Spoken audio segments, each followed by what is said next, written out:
ఇండియాకు చెందిన legendary cricketer Virat Kohli world record create చేశాడు. సౌత్ ఆఫ్రికాతో జరిగిన మొదటి టెస్ట్ మ్యాచ్లో మొదటి ఇన్నింగ్స్లో 30+, సెకండ్ ఇన్నింగ్స్లో 70+ పరుగులు చేసి 2023ని దిగ్విజయంగా ముగించాడు. 2048 అంతర్జాతీయ పరుగులు సాధించాడు.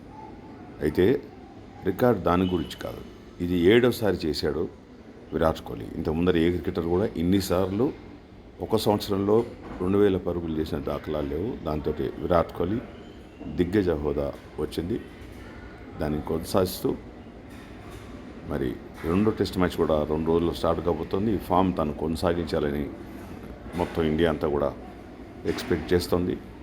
అయితే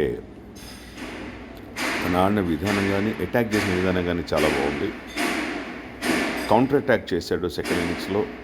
బౌన్స్ని, పేస్ని, సౌత్ ఆఫ్రికా బౌలర్స్ని తట్టుకుంటూ ఆడిన విధానం అద్భుతంగా